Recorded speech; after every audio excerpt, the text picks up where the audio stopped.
Hello and welcome to another Lord of the Rings Rise to War video. I am the King Under the Mountain, playing in the team Toby with X-Sub and STCC against Home, Power and Drum. Now they have decided to reform their Kingdom of Three overnight. So this is the current map. It's changed a lot since the last time I did a little update actually, and we've kind of filled in the corners. We're red, so we filled in this area, took a few keeps.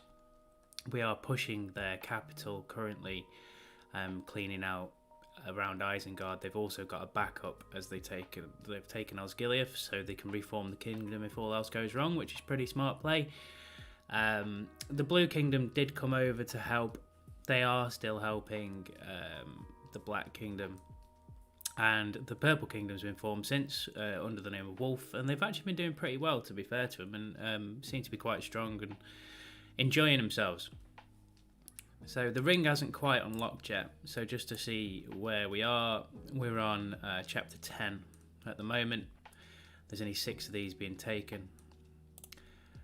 From a target point of view, we are sat in 17th in the contribution rankings, which I'd like to get that up by the end of the season.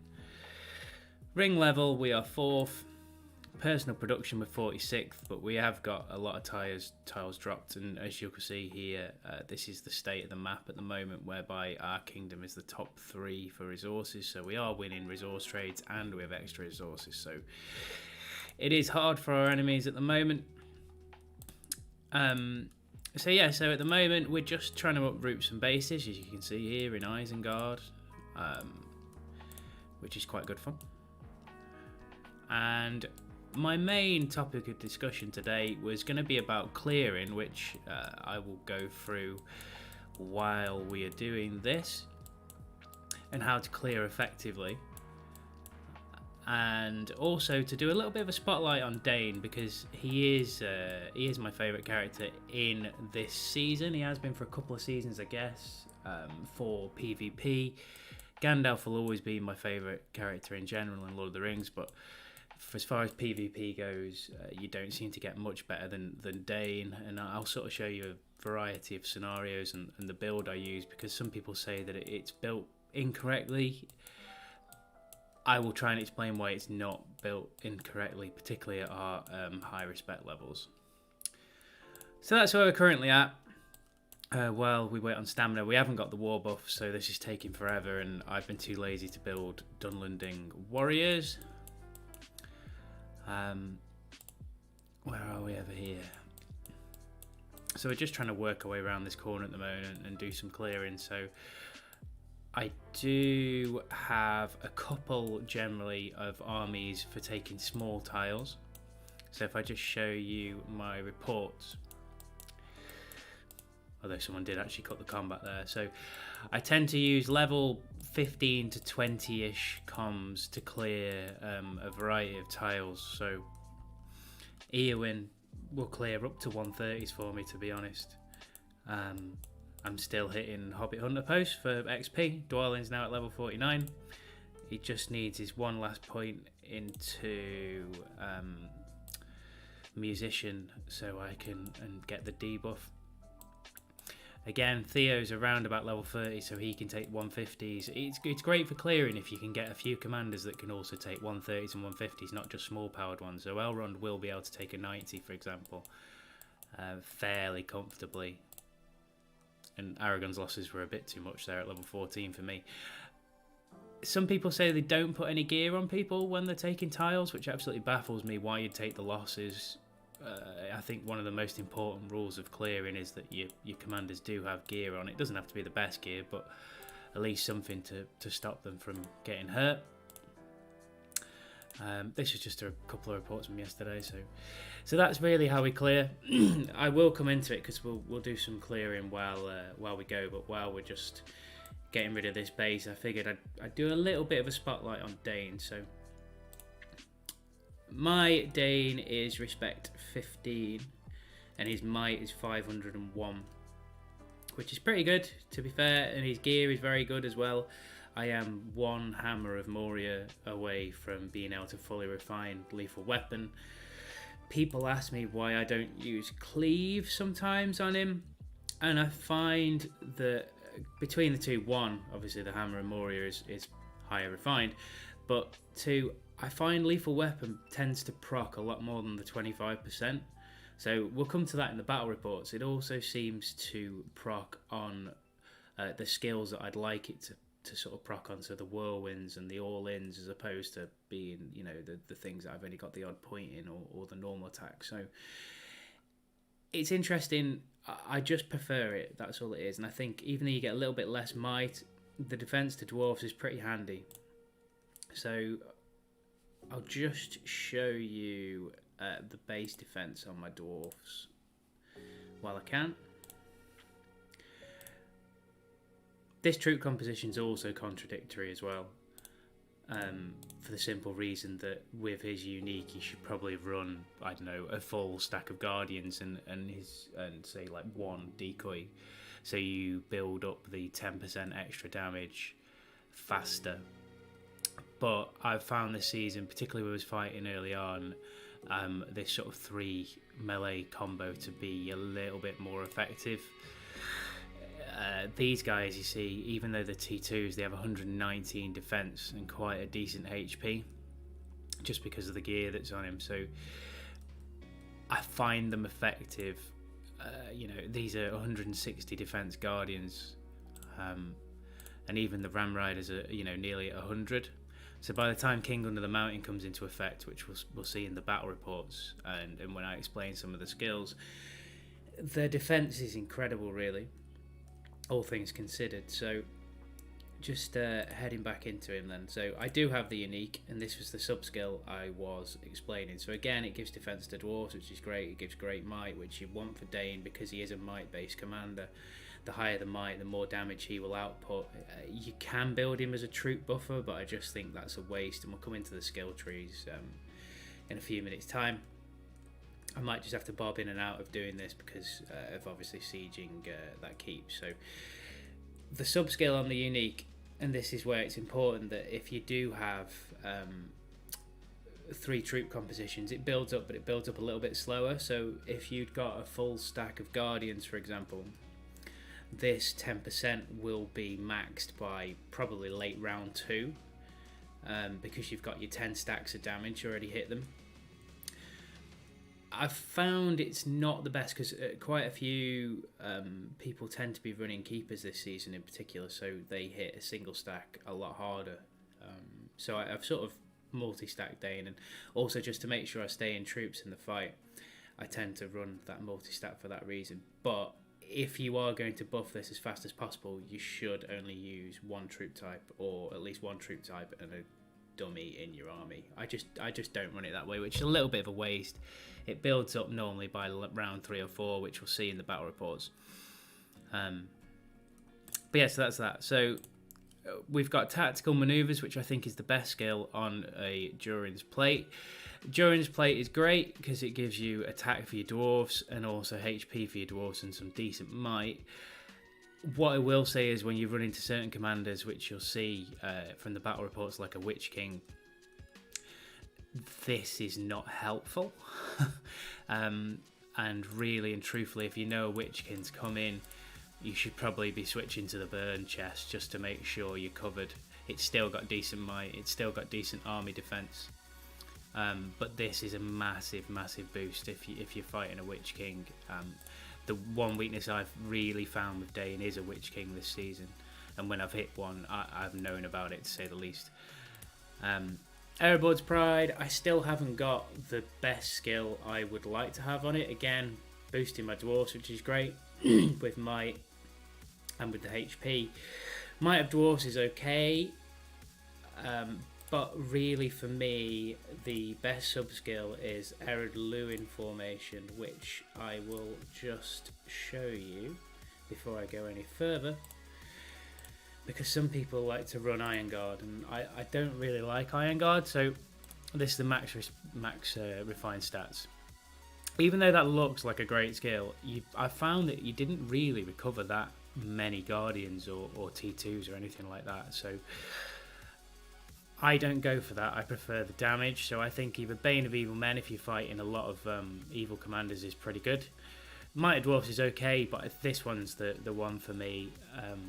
It's also modified by your might stat. So with 500 might, for example, there's probably an extra 6 or 7% of damage from your dwarves to sort of go into that. So for me, if you are getting the Erebos Pride, Eredluin formation is your big skill on it, really. Unfortunately, that skill hasn't dropped for me as of yet. Looks like we've sieged a little bit. See if this is still here before we carry on.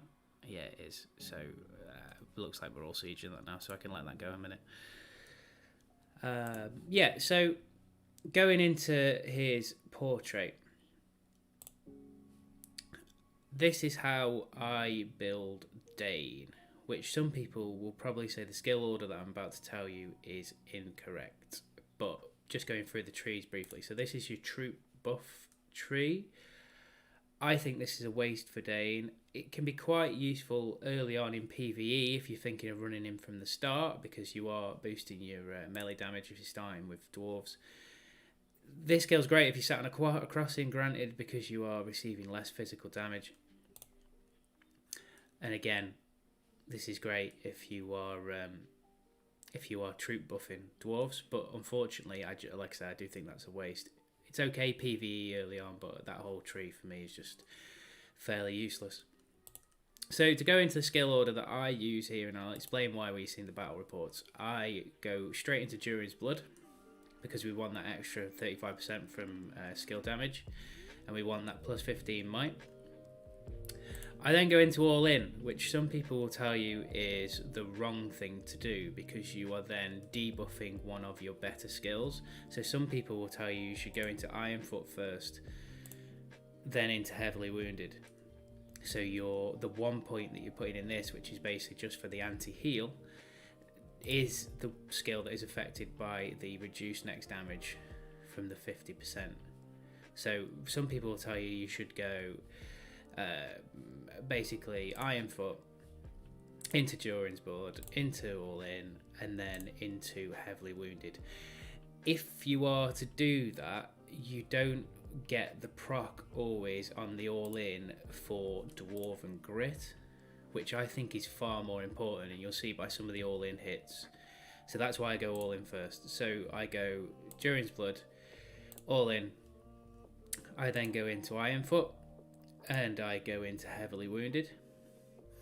I'll then go into King Under the Mountain, because I need to fill this as fast as possible. 1 for the plus 2 HP, and 2 for this stack, which we'll try and show you in the battle report. So even though it deals some damage, this Dwarves defense increased by 15 and can stack 5 times, and it comes up every couple of rounds, is brilliant, because by the time you've got into round 3 or 4, the Dwarves are basically unkillable with the amount of sort of defense they've got.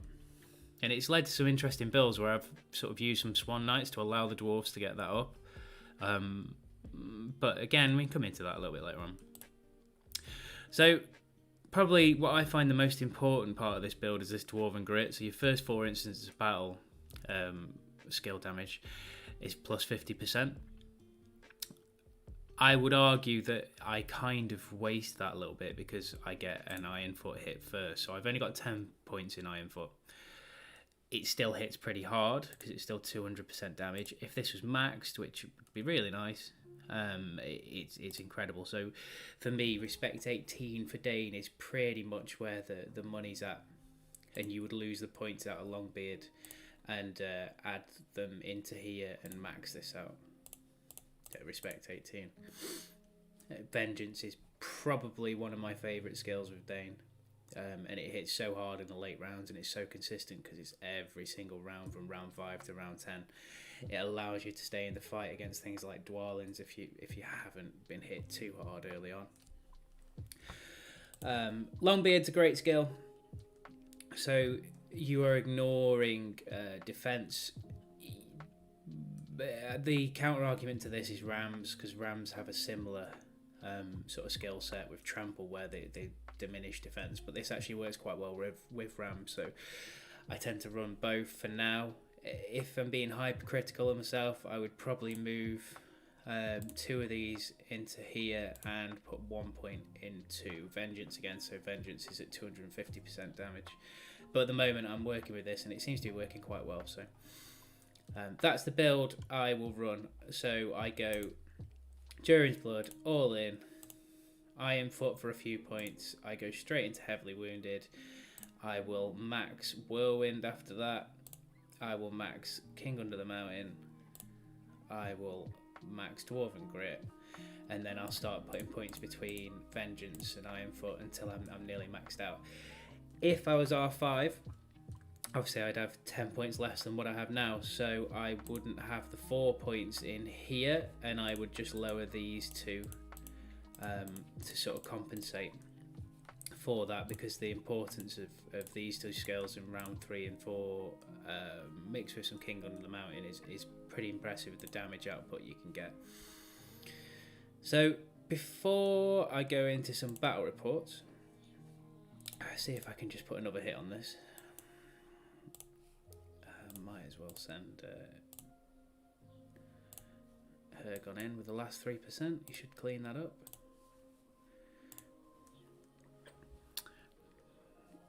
And then once we've cleaned that up, we'll just go back into the battle reports, which I've got ready. I've got quite a few battle reports, so should highlight some good stuff.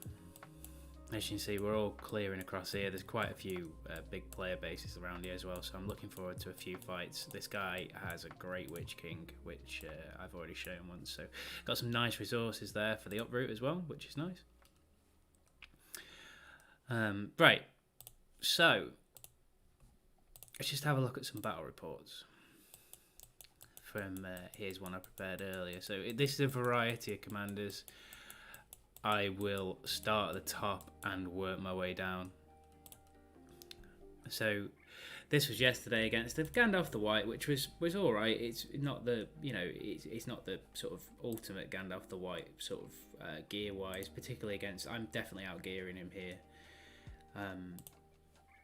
with Dain, but realistically that's not a lot of loss. Yes, there's a big level difference commander damage wise, and this is what I was talking about him not being a troop buffer. There probably is a hybrid build that would work quite well, but that's the sort of commander damage that he comes up with. I won't go into that report. I'll probably go into the next one because this is a slightly better built Gandalf the White. So this one wasn't full, but the gear on it was a lot better. So he is troop buffing. He's been using the War Drummers, which are excellent. As you can see by the skills there. So they're removing a debuff, which, apart from the heal, I guess, is the only one. The anti-heal is the only one really that Dain puts on people. The troops, I suppose, will put laceration on, so I guess it would clean that too. But it says plus 20% damage really that he's going for. The tower guards again should stack up, and with shielding should work quite well. And then the reapers are just there to target your lowest defense. Now the thing is with dwarves, the lowest defense is still pretty good, but with execution, that plus 70% damage until the end of the battle from round 5 is amazing. And also this is the 120% prioritize enemies with the lowest defense skill of a reaper. So that's why reapers are such an impressive unit really. So again, looking into it, Dain's done pretty much all the damage in this fight, so we'll just have a quick delve into the battle report and sort of try and show why things like King Under the Mountain proccing up your defense is impressive. So the thing with Dain is, and why he counters so many comms like a Mouth of Sauron, for example, is that round 1 he hardly does anything, and round 2 he hasn't got a great deal of skill, so his damage doesn't come into it really until round 3. So the only comms that sort of give him quite a lot of problem are people like a Grimmer, where if you have Whirlwind you're likely to hit yourself in round 3 because of his Madness proc against the commander, which is a bit annoying. But as long as Dain sort of stands up through rounds 1 and 2, you are pretty much ahead in the fight by the time round 4 finishes against any commander. So let's just scroll through. So round 1 begins. As you'd expect, Gandalf the White's acting first. The War Drummers are basically trying to cure anything that's there, but I haven't hit anything, so that's fine. Gandalf the White's Tranquility kicks in again, nothing to sort of debuff. So, and this is what I mean about being quite a well-built Gandalf the White. So the Ram Riders, where's Trample? So the defense diminishes 45% from 87 to 58, and this is why they're important, the Ram Riders in this build. If you add that with the fact that you're also avoiding some defense, it pretty much makes things like a guard of a tower down to the sort of level of defense that an orc would have. Just makes them pretty squishy. So the War Drummers hit pretty hard for 13k in round 1.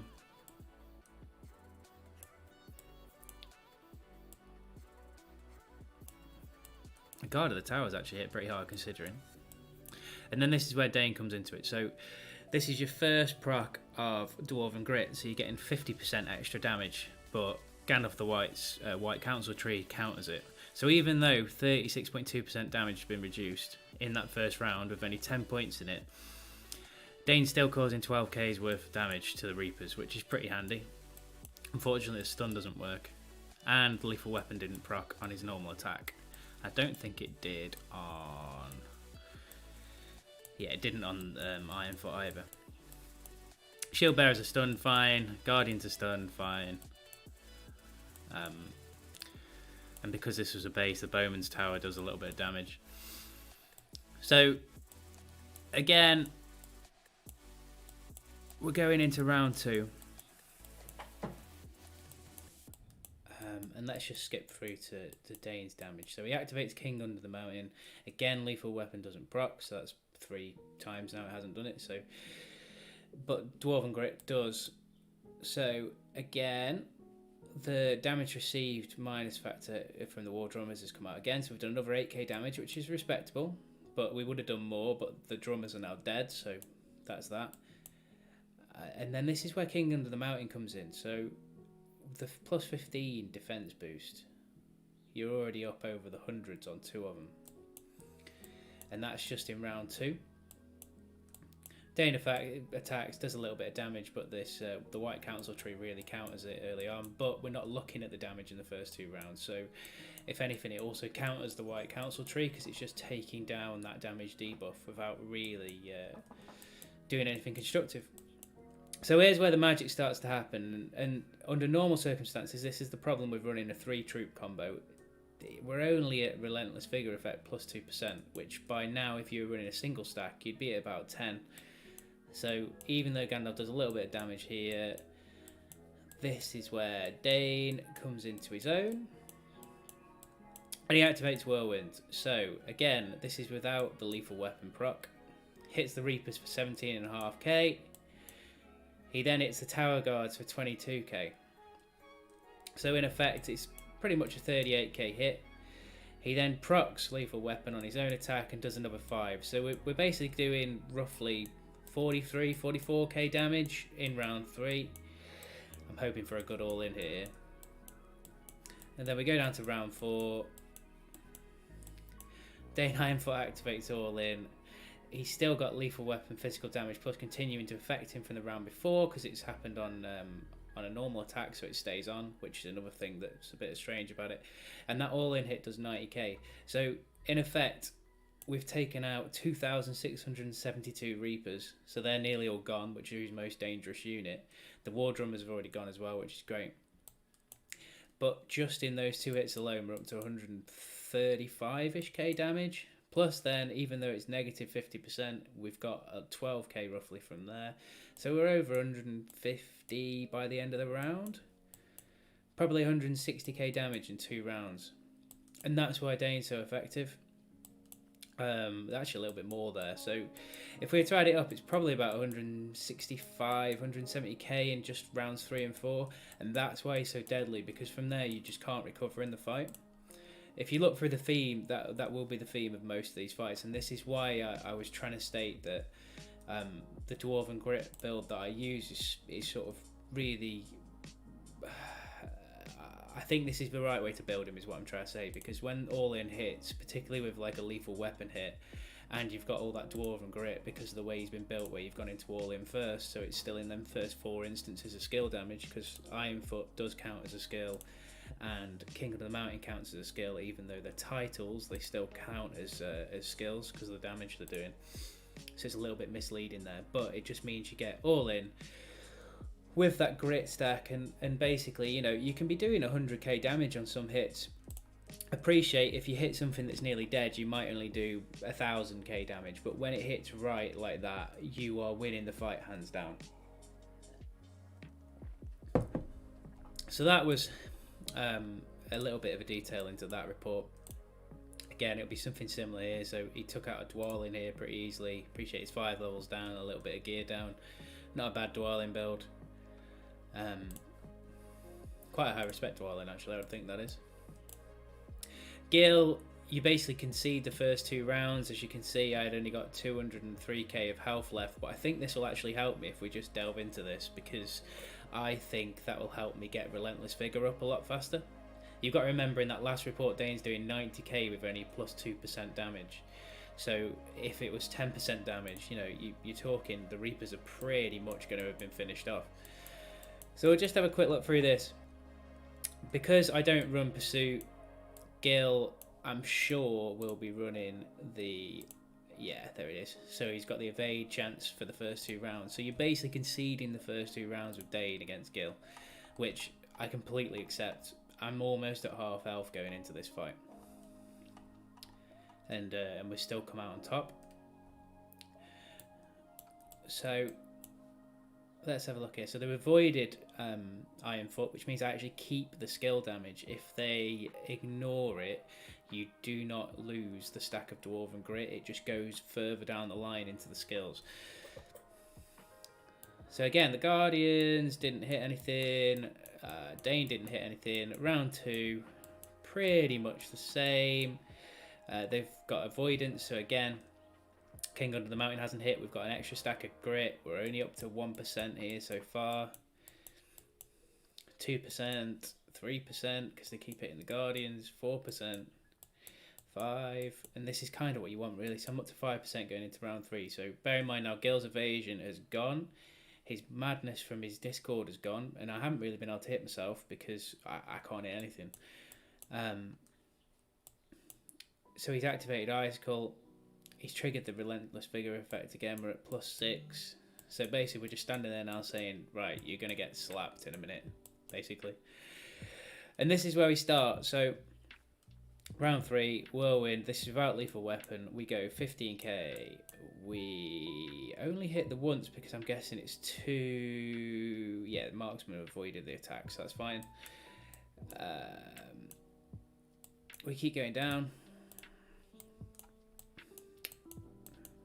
Guardian is done, can't act. So round 4's all in. Was only 40k this K at a time, but we've got to remember it is there's a White Council tree effect on this as well, and it is elves, so their HP is lower. So you know they are down to 934 marksmen left. Even with the minus 50%, it's kind of been countered by lethal weapon, which is another thing about lethal weapon that's quite nice. It does counter that negative effect from all in sometimes.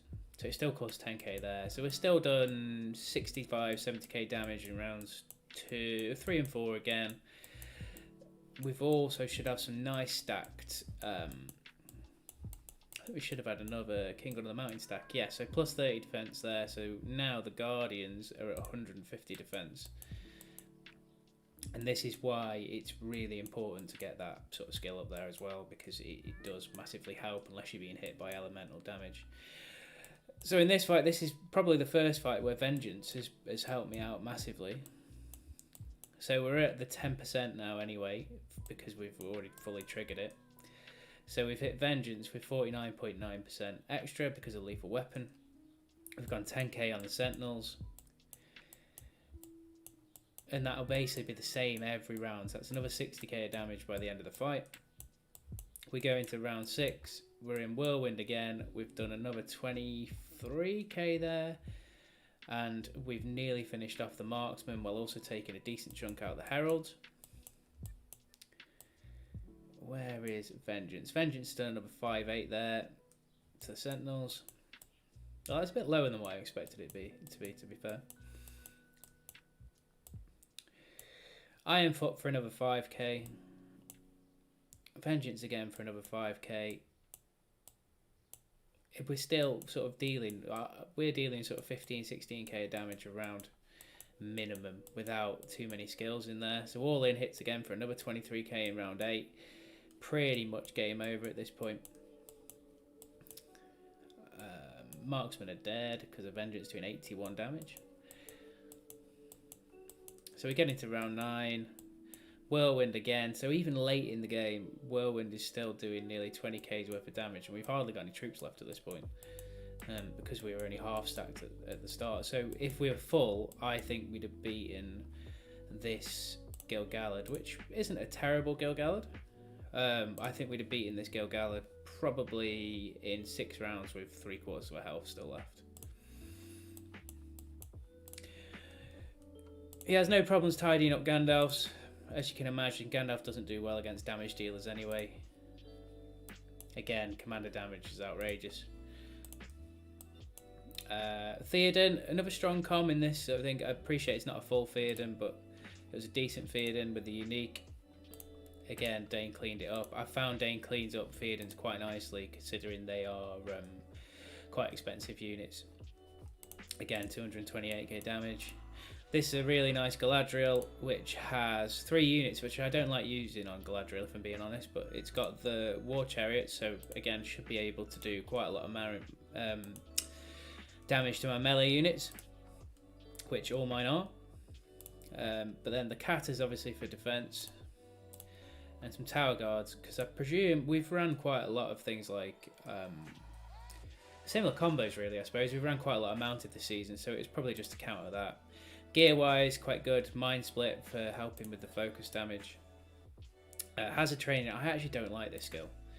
I prefer to use on my Elven Cloak, I use Resistance Protection. I think they've just actually renamed that. I'm sure it wasn't called that originally. Mine's at about 20% now, and I find it's quite useful. But maybe for Galadriel, Unity would be quite good as well with a focus boost. Second Windpipe. Again, quite good, but I would probably prefer Critical Care if you're going to do it, or Heroism maybe for Galadriel. Maybe they just haven't had that skill drop yet. And then we've got a Formation Break, Ancient Numenorial Helm. I've run Galadriel a bit. I don't actually like running that tree. I'm surprised there's no points in Magical Barrier, I think the skill's called, which you increase your defense via and also buffer focus. I'm pretty sure that's right. In this fight, we'll probably just delve into rounds 3 and 4 again just to show, but again, 336k damage from Dain. I mean, that's just an outrageous amount of damage. I'm presuming we must have done a little bit to ourselves, I'm guessing. We've done 400k's worth of damage. Yeah, a little bit of damage to ourselves with the healing and things like that. But they've received 395k's worth of damage as like Galadriel, which is pretty impressive. I'm guessing we had some big hits during, particularly rounds 3 and 4. Let's have a quick look.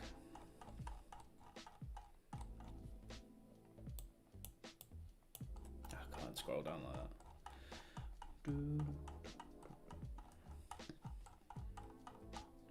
Round 3.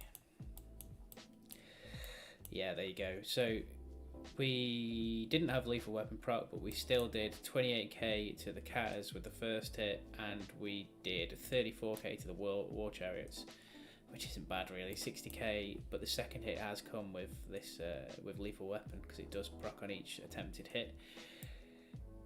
It also sticks around afterwards for the next attack, which again means this 25% isn't quite correct. So there are quite a few things that make it, I think, better than Cleave when you actually look into the battle reports. But that is a big hit on that army. Let's have a look at round 4 brings. I'm guessing it's going to be a similar, quite chunky hit, to be fair. 60k from all in on the Catters, and that's only because it's killed them. It would have been a lot more than that, because we got the grit still going in. And there's that Dwarven Grit, just making sure that you can see it there on the proc.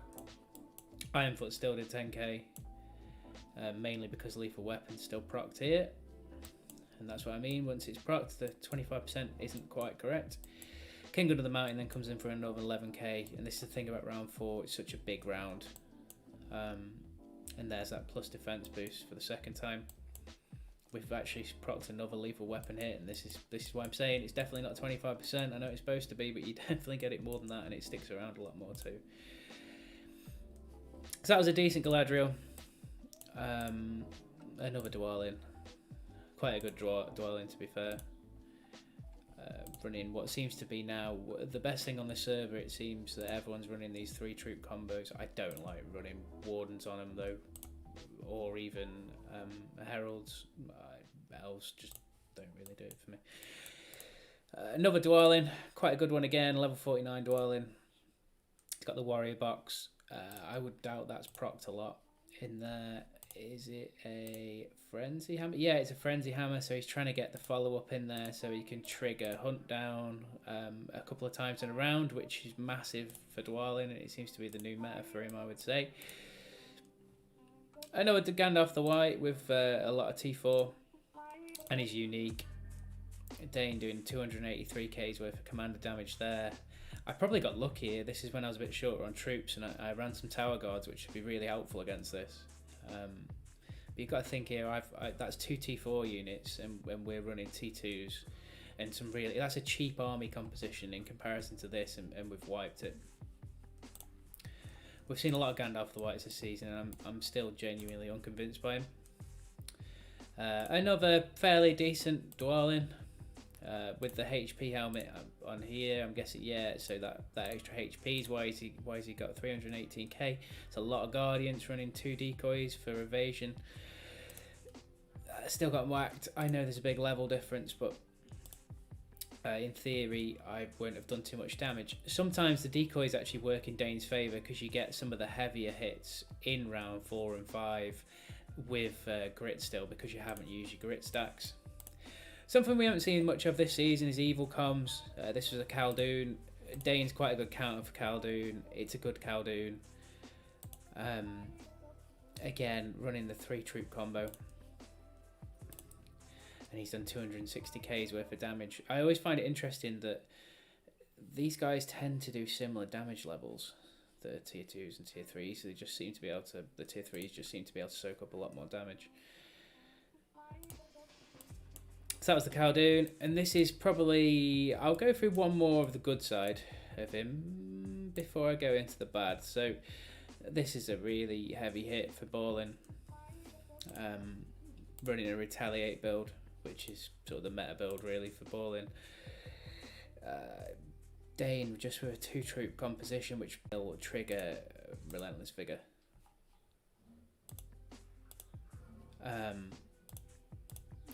Probably delve into this one actually a little bit, because I think this is where he does counter Balin's retaliate quite well. Let's just have a quick look. So I think Balin's probably bringing about his own downfall here with Relentless Vigor. Let's have a look.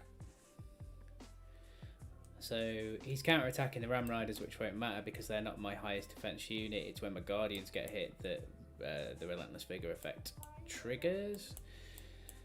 So Guardians attack. Yes, so here we go. So he counter-attacks and it triggers Relentless Vigor. So every time he counters, Relentless Vigor goes up. I would suspect we get pretty high up by round 3 plus 6 plus 7. So we're at 7% before Whirlwind. So in effect, he's actually brought about his own downfall. The only thing is when you're hitting a single stack, Whirlwind only hits once, which is a little bit of a shame. But it was still 22k, so happy days. What was the all-in on this? Because this will be interesting.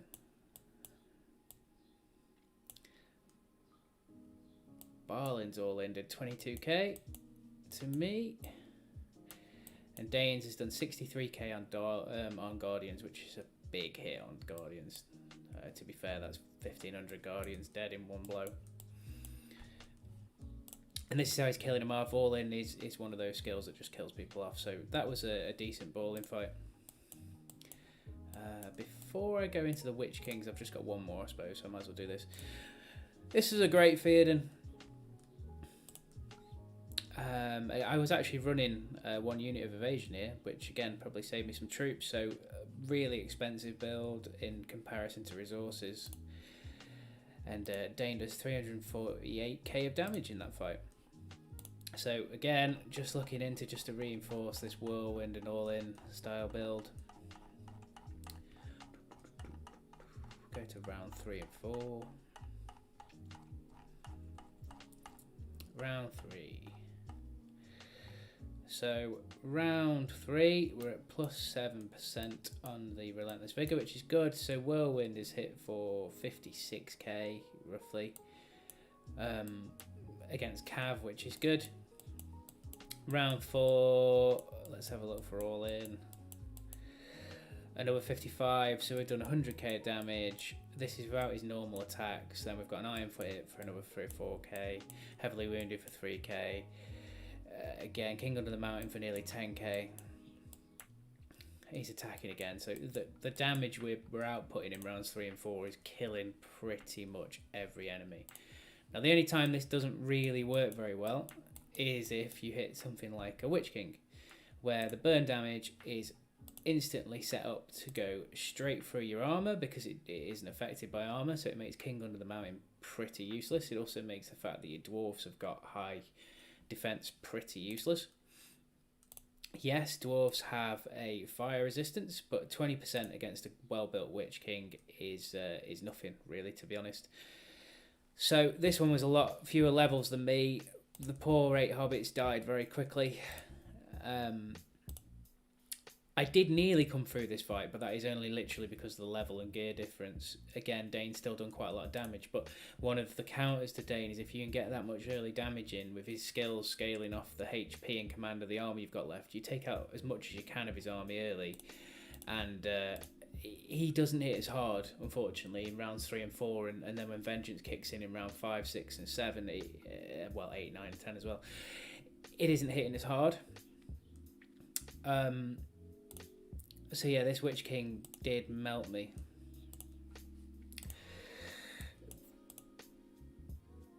I got lucky on this one. This is the same fight pretty much. And I was still wearing my Durin's plate. However, I did lose some pride and actually put on a burn chest for one of the fights. So this plus the ability to block 20% of the burn, and again it's the same skill on the heatproof skin is on the rams as well. It did allow me to win this fight. Now that's not full, but this is a very well built Witch King, so the Swan Knights obviously take the damage for both units early on. The War Drummers with the Motivate add 20% damage, so those first 2 rounds with Convener and the fire damage is still very painful. But with the burn, I'd never have survived this fight without the burn chest on. So if we have a look, I bet there's still a sickening amount of damage from the Witch King in round 1 and 2. So round 1, Alchemist. So the Alchemist hit for 28k. It thankfully didn't trigger dual blows. If that had triggered as well, we'd have been in even bigger problems. Where's round 2? See if he gets dual blows in round 2. There you go. So there's the plus 20% damage. Ram Riders take 42k. They have got the follow-up this time from Convener, so that's another 35k. So they are big hits that, you know, they'd be even bigger. They'd be sort of 70k and probably 55k, something like that, if I didn't have the burn chest on, and I just wouldn't recover from that in the fight.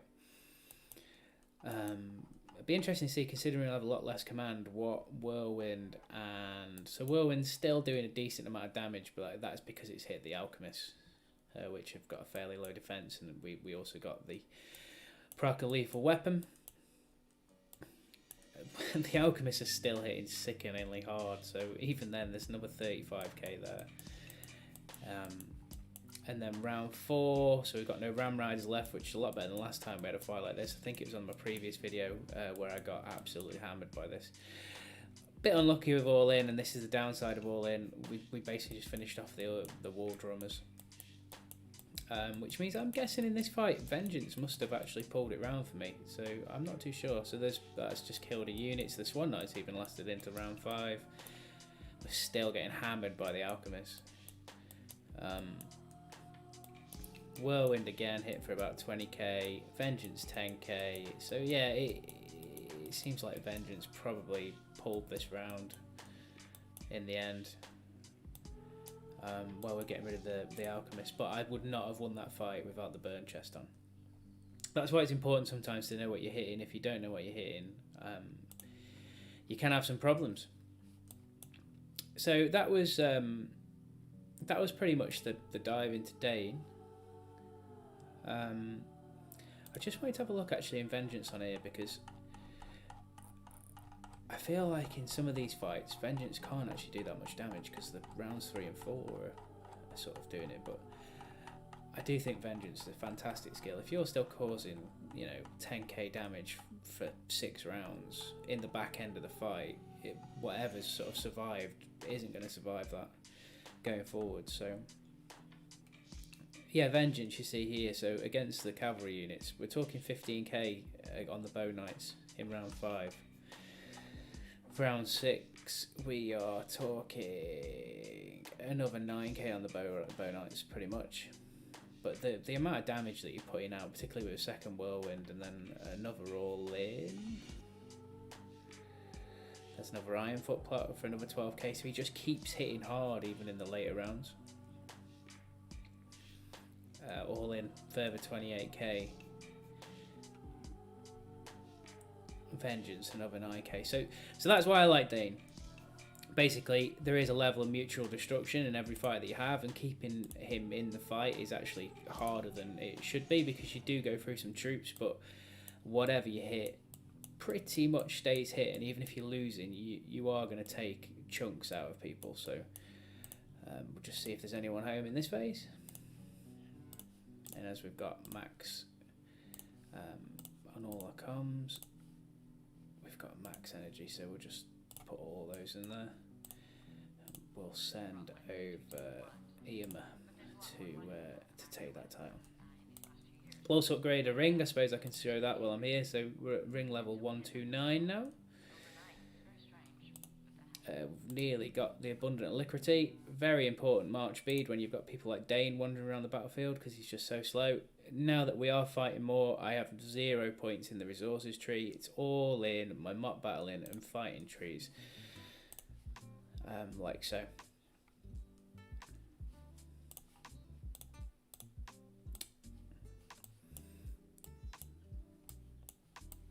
So that was sort of, I suppose really, I'm probably going to stop there actually for now. So that was a bit of a dive into Dain Irontfoot more than anything else. I do run some other comms and I run them quite well. You know, Isildur's currently in the melee build. I don't really like it, if I'm being honest. I will probably switch round to running him in what I feel is the better build for him, particularly without his unique. This is why I'm ringing the King of all the Dunedain tree. Is what I'm currently running. I will probably switch to the range build, because I think without the unique it's not as good. That's how currently I'm running him, with the Rangers and the Dunedain, because you hopefully get the follow-up from both units. It's going to annoy me that he's not full there though. I do run Gandalf. I try and keep him away from PvP now, because he does take some seriously bad hits. He's great for PvE early on, but I try to annoy him. I do like the Blazing Tongue on him, because I think this 50% proc and this burn damage affected by focus is pretty cool. I do tend to run him with a focus protection chest, and then a Trappist Hood of Asteria and the sustain pipe. I'd like to run Theo later in the season, but at the moment I have Dwalin nearly at level 50, and I just need that 1 point to put into level headed just to remove the debuff, and then that'll be pretty much it for Dwalin.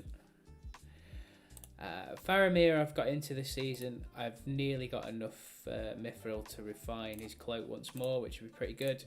Probably going to switch the gigantic hammer onto him because I think I'm going to run him more than Isildur once I get through, and because if he's got so much burst damage earlier on, I'm going to run him with Hunter's Mark. It's just whether I run him with the Wizard's Firework for +3 attack, or whether because of the focus as well, actually, because his heal skill scales off focus, or whether I just run him with the Carved Dragon Tooth for tactical marks. So I still get the pursuit, but I get +6 attack instead. So I'll probably end up doing that, to be honest, and park Isildur for a bit. There are far better Isildurs than mine on this server, so I don't see the point. King of Men's like my chief pather, which is why he's built like this, so he can recover. This is a brilliant tree, by the way, the LSR tree, for making sure you're not dying. And then I would like to run Theo at some stage this season, I think, with Shire Protectors and probably some Chariots and some Swans, something like that. I think that'd be quite fun. Eowyn, I ran a little bit last season.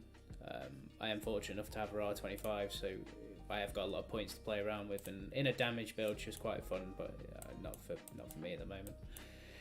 And then that's about it really for what I've run. I have ran Gimli in the past, I do like him. I have ran Galadriel in the past, and Gil-galad, but I don't necessarily like Gil-galad that much anymore. I think he's a bit of a waste. I'd quite like to get into Falgin, and I'd really like to use Thranduil as sort of like an elven damage dealer, which I'd be really interested to see. And I haven't got it on this, and I haven't got it in any of the equipment that I've got. So there's a skill that I only actually looked at this morning called Specialist. So the commander's scale damage, his normal attack goes down, but the scale damage goes up by 15%, which I think could be quite fun with Thranduil, to be honest. So you are actually getting some decent elf attack from the White Knife, plus you're getting his skills buffed, which, you know, he has got some decent damage skills. He's got All In, he's got Swing, which is quite a good damage skill. And you can also boost his damage with that. I think there is a build for Thranduil. I might try it one day and just see where I am. It's pretty cool that he's got skills like High Alert as well. I'm not a massive fan of the Grey Elf tree from memory. Yeah, I'm not a massive fan of that. I don't think that'll work great with what I'm trying to do with him. But I might try and build a damage dealer Thranduil, which would be pretty cool. Couple of evil comms coming along. I haven't quite got Witch King yet. I've got Gothmog and Mouth of Sauron, and Khaldun's R6 now, and Grim is R4. So looking forward to probably playing around with them a little bit at some stage. There obviously is something in this keep, because I have hit something. A level 38 Yusra. So with the unique Yusra, I like the War Dance skill. It's really good for the follow-up with Evil Men. But I think in 1 minute and 4 seconds that's going to very much die to Dain, and whatever's behind it I would suspect is probably going to die to Dain. So that's pretty much where I'm at right now. We're probably just going to try and remove a few bases. I'll probably try and do another video this afternoon based around clearing, because as you can see I've got quite a few tiles free, and I probably need another fort to show you effective clearing. So for now, thanks for watching and listening, and as always, if in doubt,